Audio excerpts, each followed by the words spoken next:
11 जुलाई 2022 को विश्व जनसंख्या दिवस मनाया जाता है। इसका उद्देश्य होता है जनसंख्या संबंधित समस्याओं पर वैश्विक चेतना जागृत करना। यूएन की एक रिपोर्ट आई है जिससे पता चलता है कि हमारा देश आबादी के मामले में 2023 तक चीन को पीछे छोड़ देगा।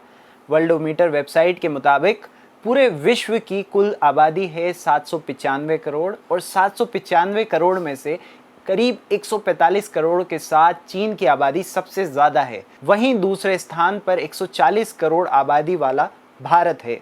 लेकिन यूनाइटेड नेशन की एक रिपोर्ट आई है जिसके मुताबिक भारत साल 2023 तक चीन को आबादी के मामले में पीछे करने जा रहा है। संयुक्त राष्ट्र के महासचिव ने बताया, इस साल विश्व जनसंख्या दिवस 11 जुलाई के ठीक बाद नवंबर में दुनिया की आबादी 8 अरब तक पहुंच जाएगी। जिस तरीके से लगातार भारत की आबादी बढ़ती जा रही है और दूसरी तरफ जो नौकरियों का ग्राफ गिरता जा रहा है, तो क्या ये चिंता की बात है जब 2023 में भारत चीन को आबादी के मामले में पीछे छोड़ देगा? इन सभी सवालों के जवाब हम पूछेंगे संतोष मेहरोत्रा से, जो कि जाने माने इकोनॉमिस्ट हैं। सर, सबसे पहला सवाल मेरा आपसे यही रहेगा कि ये जो आंकड़ा है कि 2023 तक भारत चीन को भी जनसंख्या के मामले में पीछे कर देगा, इसको आप किस तरीके से देखते हैं?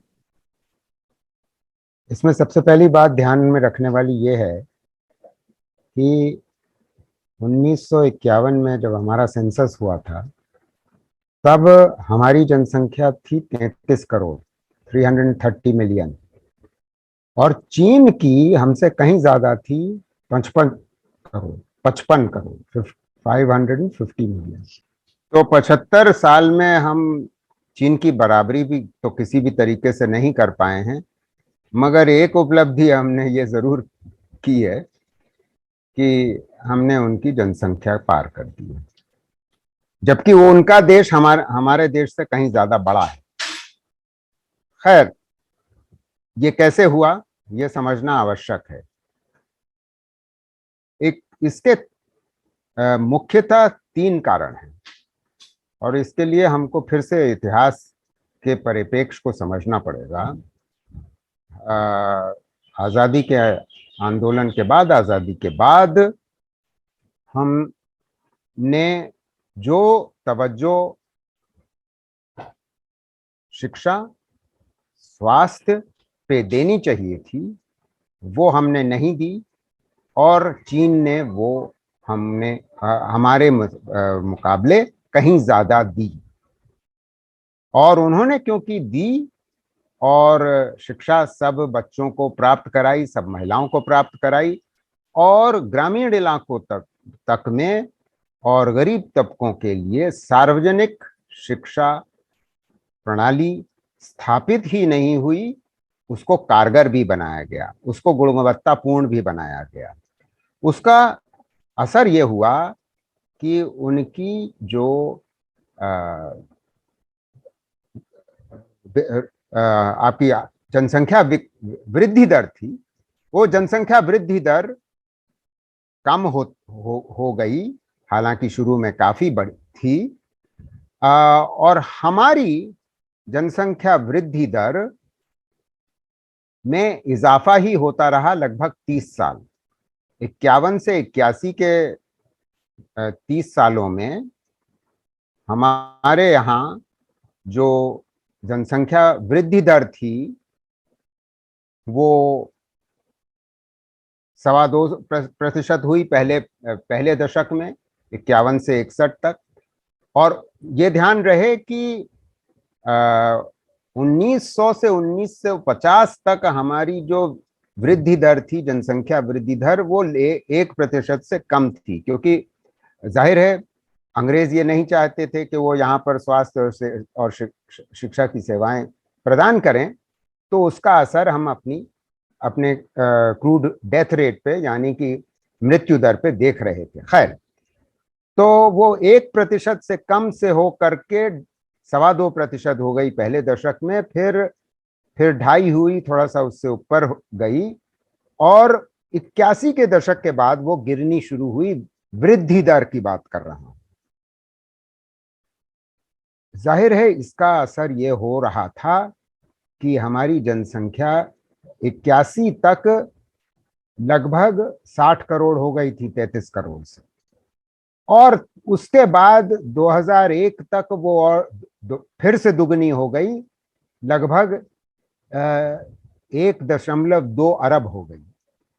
तो हमने ये पाया कि जैसे जैसे चीन की जनसंख्या वृद्धि दर कम हो रही थी, क्योंकि उनके स्वास्थ्य सेवाओं में सुधार हो रहा था, शिक्षा सेवाओं में सुधार हो रहा था, जिसकी वजह से और आर्थिक सुधारों की वजह से 1980 के आर्थिक सुधारों की वजह से चीन ने अपनी विकास दर बढ़ा ली थी। जीडीपी ग्रोथ रेट की बात कर रहा हूं, सकल घरेलू उत्पाद की, जिसकी वजह से वहां गरीबी भी कम हो रही थी। हमारी सकल घरेलू उत्पाद की दर में, यानी कि विकास दर में वृद्धि जरूर आई आर्थिक सुधारों के बाद, मगर वो आर्थिक सुधार हमारे 91 के बाद शुरू हुए, जो चीन के 10 साल 11 साल बाद शुरू हुए। तो ये सब बहुत बड़े बड़े अंतर हैं चीन और हमारे हमारे देश में, और इन इन वजहों से हमारी जनसंख्या का दर ज्यादा तेजी से बढ़ता रहा है। हालांकि पिछले 10-15 सालों से ये वृद्धि दर, जनसंख्या वृद्धि दर हमारे देश में भी लगभग 1% से थोड़ी सी ज्यादा है। मगर दूसरी बात इसके बारे में समझना ये आवश्यक है कि जो वृद्धि दर है जनसंख्या की, वो उत्तर के प्रदेशों में ज्यादा है और दक्षिण के प्रदेशों में बहुत कम है। तो जो अंतर आप चीन और भारत में पाते हैं कि शिक्षा और स्वास्थ्य की सेवाओं पे जो तवज्जो दी गई चीन में, हमारे यहाँ नहीं, वही आपको अंतर हमारे देश में दक्षिणी प्रदेशों के मुकाबले उत्तरी प्रदेशों में मिलता है। यानी कि केरल, तमिलनाडु, कर्नाटक इत्यादि में शिक्षा और स्वास्थ्य पे कहीं ज्यादा तवज्जो दी गई, उनके स्वास्थ्य और शिक्षा के स्तर कहीं बेहतर हैं, इसलिए उनकी जनसंख्या का वृद्धि दर कम है और उत्तर में ज्यादा है। तो अब आप ये पा रहे हैं कि सारे ही प्रदेशों में, देश भर में जैसे जैसे जैसे जैसे कमी आई है जनसंख्या वृद्धि दर में, वैसे वैसे हम अब इस मकाम पे पहुंच गए हैं कि मेरा मतलब है देश, कि जो टोटल फर्टिलिटी रेट है, एक महिला जो 15 साल से 49 साल की उम्र के बीच में कितने बच्चे पैदा करती है, उसको टोटल फर्टिलिटी रेट कहते हैं। तो टोटल फर्टिलिटी रेट हमारे देश की 2 पर पहुंच गई है 2021 में आकर के। और ये अच्छी खबर है, सुखद खबर इसलिए है क्योंकि यानी कि हमारी भी जनसंख्या वृद्धि दर कम हो रही है और कम होती रहेगी। मगर हमारी जनसंख्या क्योंकि शुरू के दशकों में इतनी तेजी से बढ़ी थी, तो इसलिए वो लोग आज भी इस उम्र में हैं कि वो अभी भी बच्चा पैदा कर सकते हैं। इस वजह से आप ये पा रहे हैं कि हमारा देश सबसे ज्यादा माफ करिएगा, सबसे ज्यादा जनसंख्या वाला देश उभर के आया है। मैं एक सवाल आपसे ये भी पूछना चाहूंगा कि क्या ये जो बढ़ती जनसंख्या का असर है, ये हमें आगे चलकर नौकरियों पर भी देखने को मिल सकता है? क्योंकि जिस तरीके से लगातार जॉब नौकरियां जा रही हैं लोगों की, कोरोना के टाइम से ही मैं देख रहा हूँ लगातार लोगों की नौकरियां जाती जा रही हैं, तो इसका क्या असर हमें आगे युवाओं की नौकरी पर भी देखने मिलेगा? लाजमी बात है कि अगर सरकार नाकामयाब है उस रफ्तार से रोजगार का उत्पादन करने में, तो नौकरी पे तो असर होना ही होना है। तो सबसे बड़ी बात यह है कि सरकार को इस विषय से पर और तवज्जो देनी पड़ेगी, जागरूक रहना पड़ेगा कि हमको एक रोजगार नीति बनाना जरूरी है, एक औद्योगिक नीति बनाना जरूरी है, और रोजगार पैदा करना बहुत आवश्यक है।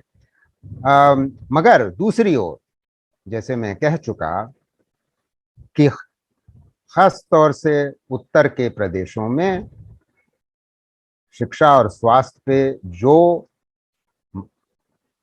तवज्जो देनी चाहिए वो नहीं दी जा रही थी, आज भी नहीं दी जा रही है। और अगर नहीं दी जाएगी तो ये वृद्धि दर, जनसंख्या वृद्धि दर नहीं घटेगी। और जो बेरोजगारी का संकट है वो सबसे अधिक उत्तर प्रदेश और बिहार में है। ये दो ऐसे प्रदेश हैं, और झारखंड में है। ये तीन सब ऐसे प्रदेश हैं जो ग्रामीण बाहुल्य प्रदेश हैं, जो कृषि बाहुल्य, जहां पर रोजगार है। ये दिक्कत की बात है, क्योंकि जैसे विकास होता है वैसे वैसे बहुत जरूरी है कि लोग कृषि क्षेत्र छोड़ करके उद्योगों में लगें, कंस्ट्रक्शन एक्टिविटीज में लगें, और सेवाओं में लगें।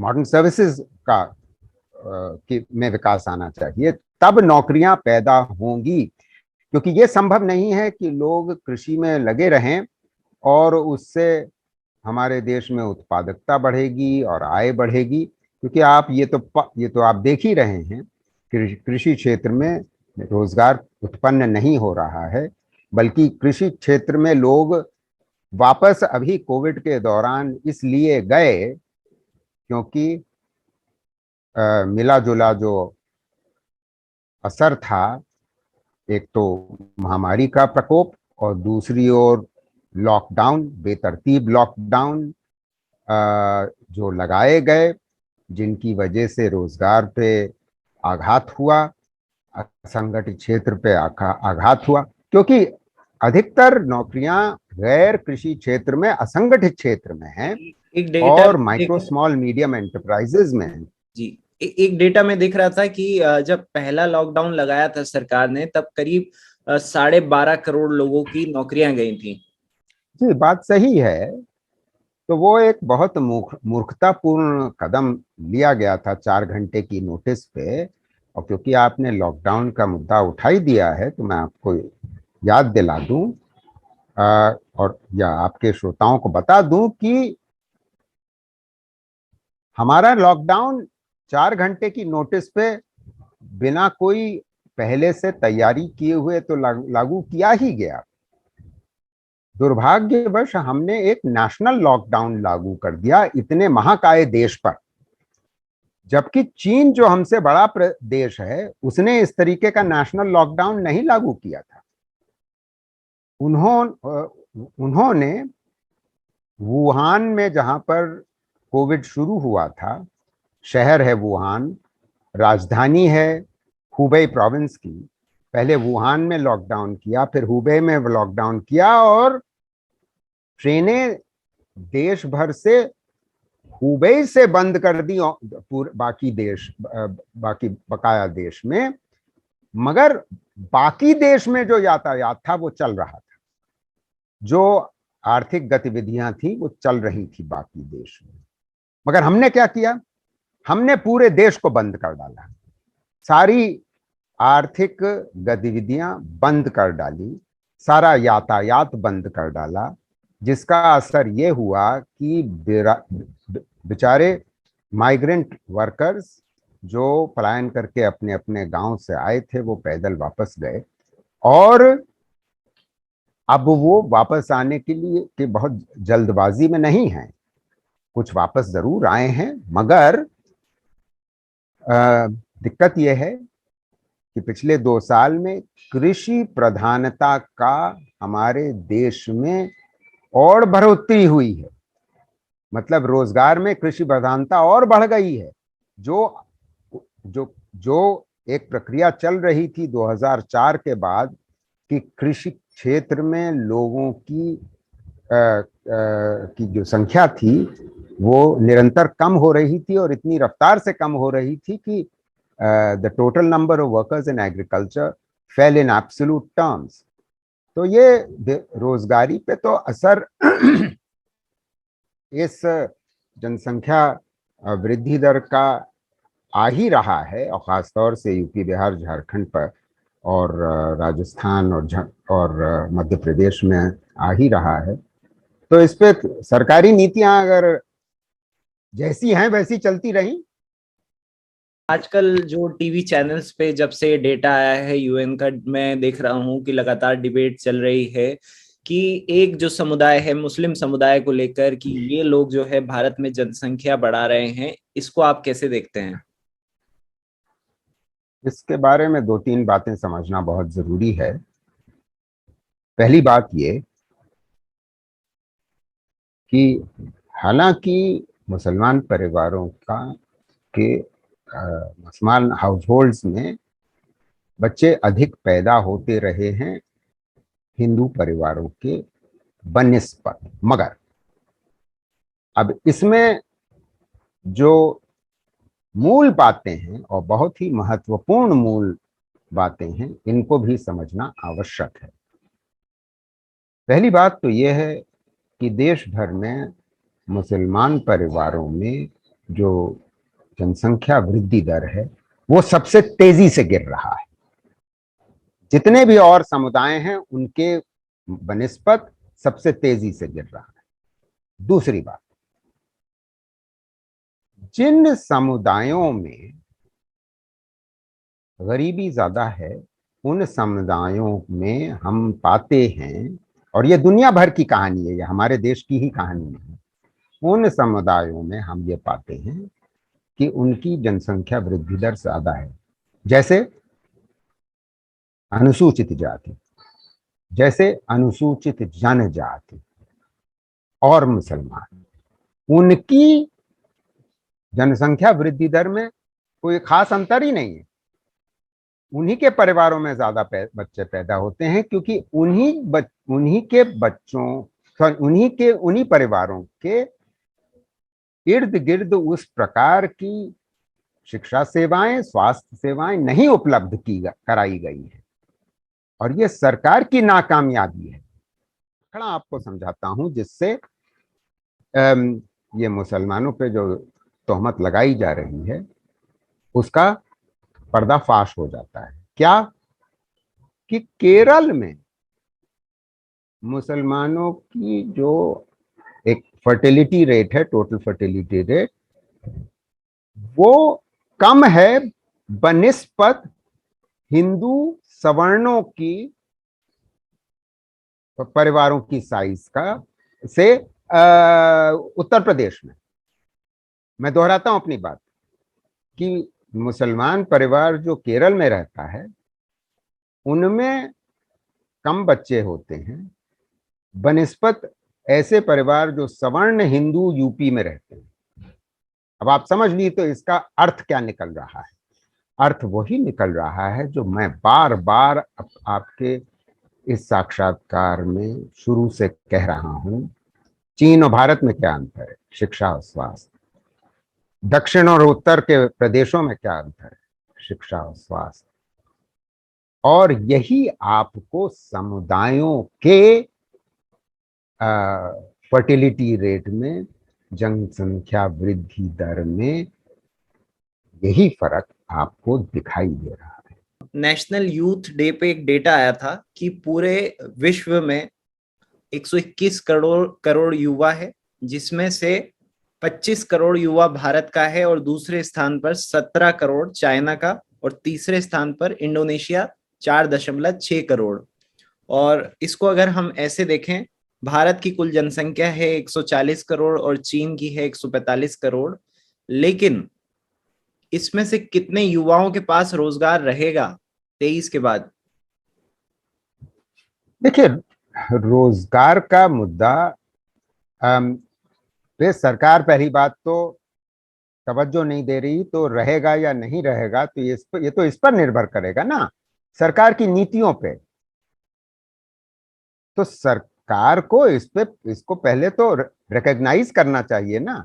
अगर सरकार मानने को नहीं तैयार है कि बेरोजगारी की समस्या है और रोजगार कम पैदा हो रहा है और हमारे युवाओं की संख्या बढ़ती चली जा रही है, पहली बात। और दूसरी बात, हमारे युवा पढ़ते भी चले जा रहे हैं, तो उनकी आकांक्षाएं और उनकी सरकार से अपेक्षाएं वो सब बढ़ती चली जा रही हैं, मगर सरकार नाकामी दिखा रही है।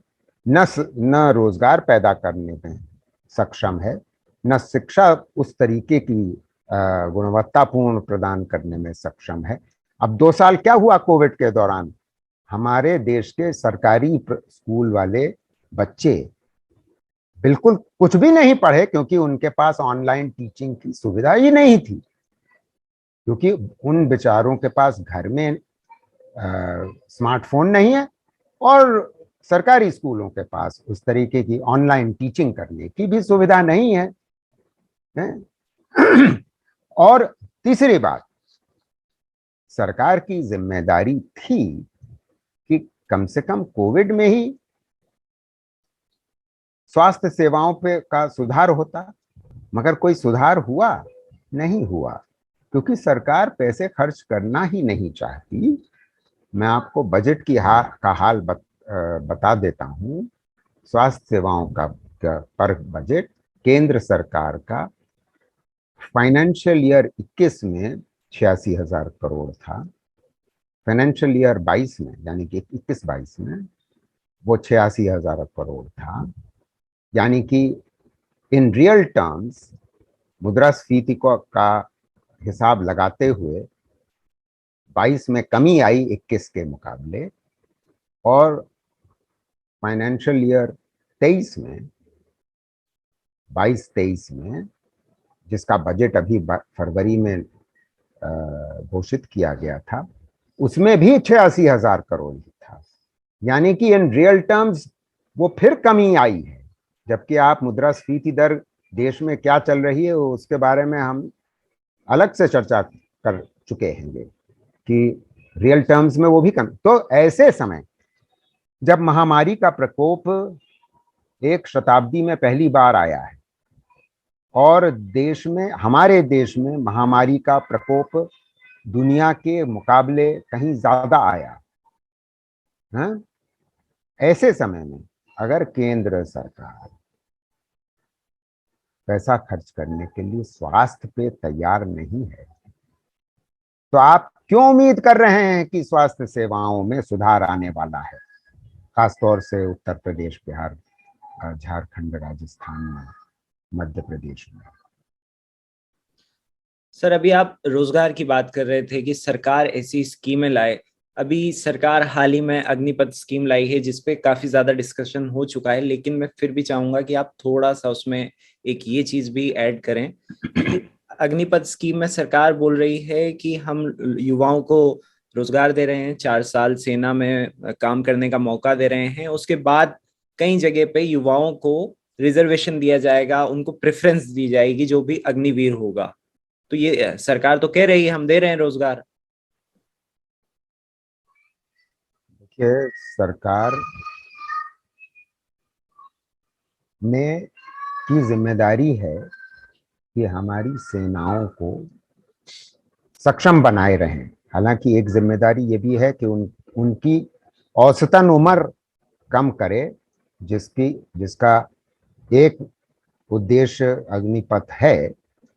मगर जिस प्रकार अग्निपथ को थोपा गया है हमारे देश के सेना पर, और थोपा ही गया, इसमें कोई दो राय नहीं है, कोई दो राय नहीं है, क्योंकि सेनाएं उसका खुला तो विरोध कर नहीं सकती, मगर जो सेवानिवृत्त सेनानी हैं, जनरल्स हैं, उन सब ने बहुत पर्दाफाश कर दिया है इस मामले का कि ये इस तरीके के प्रणाली से जो रिक्रूटमेंट होगा ये हमारे देश के सेना के लिए अच्छा नहीं है, और हमारे देश के युवाओं के लिए तो अच्छा इसलिए नहीं है क्योंकि 4 साल बाद जब ये सेवानिवृत्त हो जाएंगे और उसमें से 25% रखे जाएंगे नहीं रखे जाएंगे तो देखने की बात है, और जो सेवानिवृत्त होंगे उनमें उनको सीआरपीएफ और आर्म्ड पुलिस फोर्सेस में इत्यादि में भर्ती किया जाएगा, ये तो देखना पड़ेगा, क्योंकि असलियत में रिजर्वेशन इन सेवानिवृत्त सेनानियों के लिए पहले से है, मगर उसका बहुत ही छोटा भाग असलियत में भर्ती होता रहा है। सेंट्रल पैरामिलिट्री फोर्सेस में। तो ये हमारे देश का अनुभव रहा है। तो जाहिर है ये स्कीम लाई ही गई है केवल वित्तीय उद्देश्यों को की प्राप्ति करने के लिए, यानी कि सरकार कंगाली के कगार पे खड़ी है, सरकार के पास पैसे कम हैं, सरकार ने टैक्स रेट्स घटाए हैं और सरकार का खर्चा बढ़ा है। इस वजह से अब खर्च घटाना है तो चलो फिर सेना पे ही घटा लिया जाए, क्योंकि इसमें कोई दो राय नहीं है कि पेंशन पे और जो सैलरीज हैं उन दोनों को मिला करके हमारे जो सेना बजट है उस पे लगभग आधा और या आधे से ज़्यादा 54% खर्च हो जाता है, जिसकी वजह से मॉडर्नाइजेशन के लिए पैसे की कमी रह जाती है। तो ये सब सरकार के सामने दिक्कतें हैं, मगर इसके लिए तो सरकार को टैक्स जोड़ना पड़ेगा ना।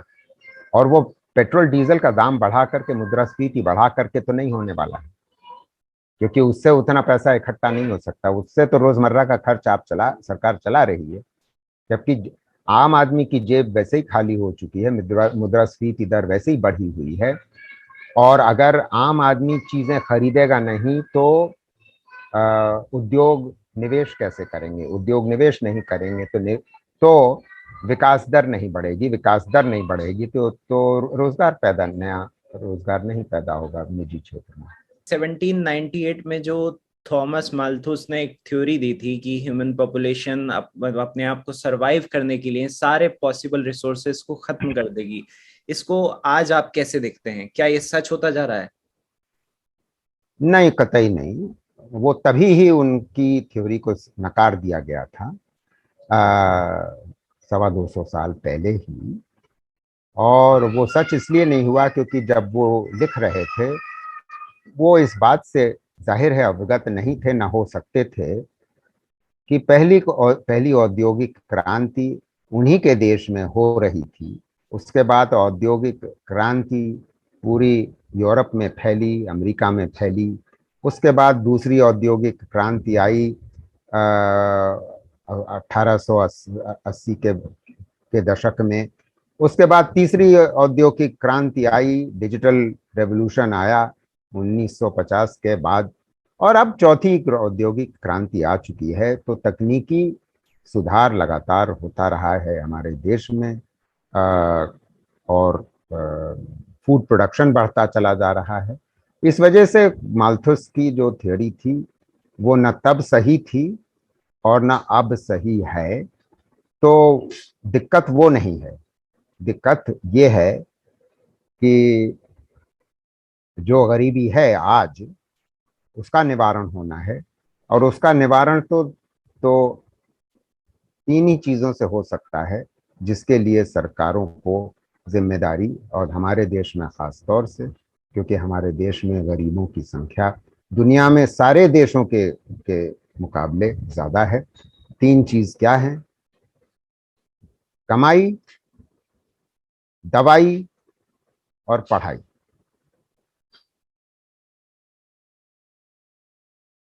द वायर के और वीडियोस देखने के लिए सब्सक्राइब करें और बेल आइकन पर क्लिक करें। स्वतंत्र पत्रकारिता की आर्थिक मदद करने के लिए डिस्क्रिप्शन में दिए गए लिंक पर जाएं और अपनी राशि चुनें।